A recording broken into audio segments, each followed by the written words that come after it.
Welcome back to the John Fourcade Show, sponsored each week by Veterans Ford. One of our John Fourcade specials this week.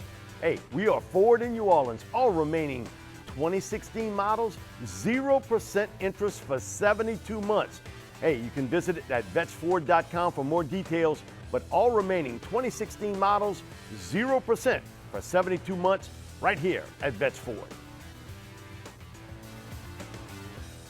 Welcome back to the John Fourcade Show, sponsored each week by Veterans Ford. John, 35-34. Man, you couldn't ask for more excitement in a game.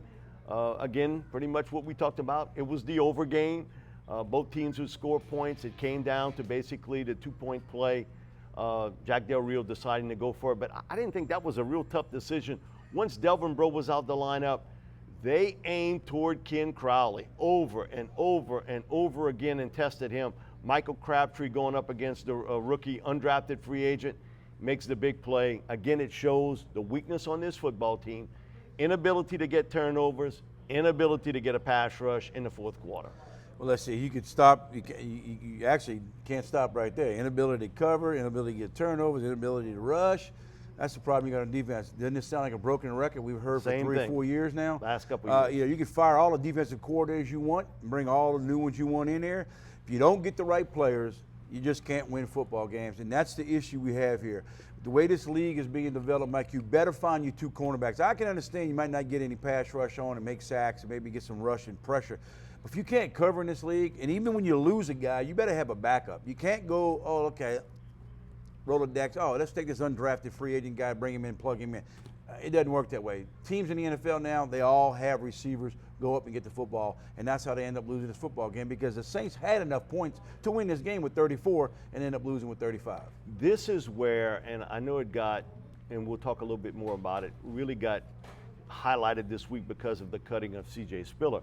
This is where it shows up in your depth. Yes. Not having the money to go out and get a veteran player at that cornerback position before the season starts, because you win championships not from September through December, you win it from February through July, and what your makeup of the team is, and that's why when you're in so much kind of cap depth, that's what happens to your football team. Well, you hit the nail on the head. When you're hitting cap depth and you can't go get quality veteran players, then they're going to come in for peanuts. And, you know, unless they come in guys like Browner did, took the money and just decided to leave. Paid vacation and leave when the season's over.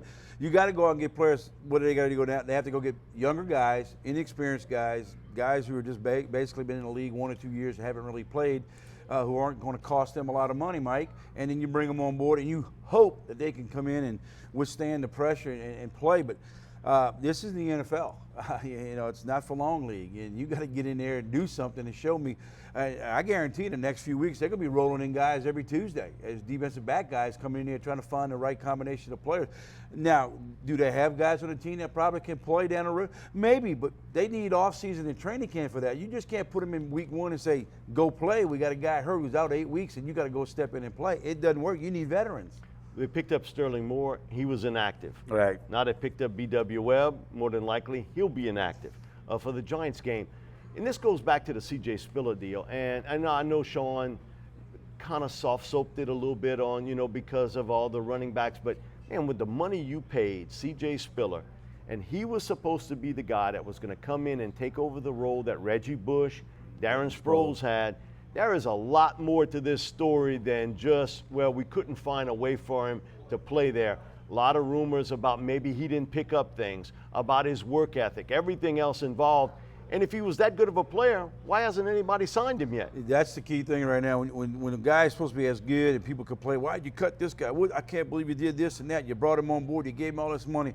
Where's he been since he's been released? Nobody's come after him.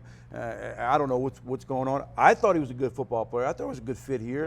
I thought was an excellent fit. I thought it was a perfect guy to come in here. And then I see the first game of the season, they dress all 5 running backs, and one of them's not Spiller. I'm thinking, so you knew something wrong. Something wasn't right in that spot. But again, it's another miss personnel-wise, more dead money. Now for 2017, the numbers are up there in dead money. It is definitely. And we all know this is the final year for Jarvis Byrd here. I mean, he's not playing another season with the Saints with that contract. They're going to get rid of him, and that'll be even more dead money. One of the things that came into play against the Raiders, I thought the biggest surprise for me, how well the Saints offensive line played in this football game. Khalil Mack was not a major factor as a pass rusher. And when he went up against Teron Armstead, Teron stoned him. He was trying to beat him with power moves. That ain't going to work.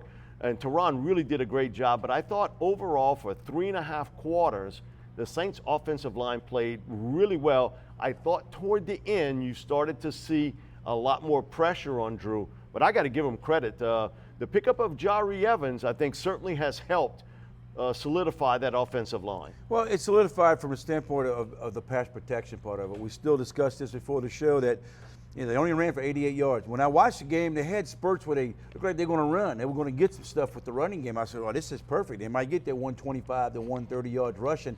Game's over, you're breezing through the stat sheet, you look and you go, 88 yards rushing?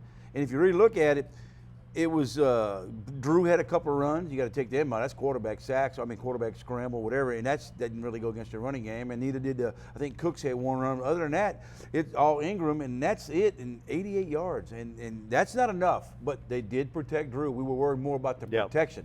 You know, they got a sack early in the game, which was a forced fumble.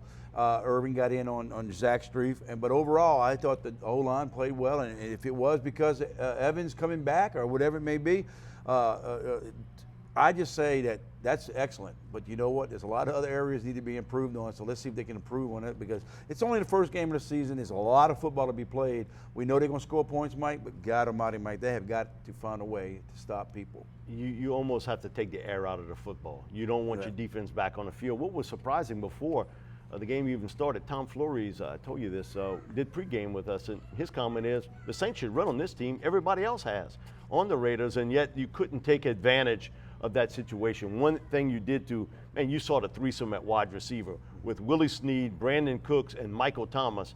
They torched that Raider secondary. Those big, tall corners, they couldn't keep up with the smaller receivers, and really couldn't keep up with Michael Thomas too. And he made a great hustle play. When Snead dropped the ball, he came in there to pick up and scoop that fumble up. That could have been the bigger turning point in the game there if they wouldn't have gotten it back. You don't know what the Raiders could have done on that situation. Maybe took the lead, and the Saints were playing catch-up football. But he hustled down there. I do like the receiving core. I like the way they threw the ball to him a little bit more. They had more Cooks going vertical than Cooks going across the field, which he's not a guy to go across the field. But where's the tight ends, Mike? I mean, they one target for Kobe Fleener. One. Unbelievable. And that's what Drew's done for years since San Diego. Always had a tight end. Always had a guy he can count on as a tight end guy. Is it another mistake the Saints made in their evaluation in the offseason? We won't know that because it's only one game. But give me about 4 or 5 more games, and if I see tight ends catching one a game or getting thrown to a couple, they got issues at tight end. I don't think there's any question right now. If you ask Drew Brees who he trusts the most, it would be Willie Snead, Brandon Cooks, Michael Thomas. Those three. And Kobe Fleener is in the 4th spot. I mean, so you look at that. I mean, listen, you're paying him a lot of money to be the 4th target on this team. That's embarrassing from the standpoint of being I'm a tight end. Did he come in and take the money? And that's the thing that gets me these days. These guys come in, maybe they take the money and let me get out of here after this. We'll see. One guy I got to give props to, Kenny Vaccaro. I thought he played a real strong game defensively for the Saints, and so he's one of the few bright spots on that defense. We'll be back with more of the John Fourcade Show, sponsored each week by Veterans Ford.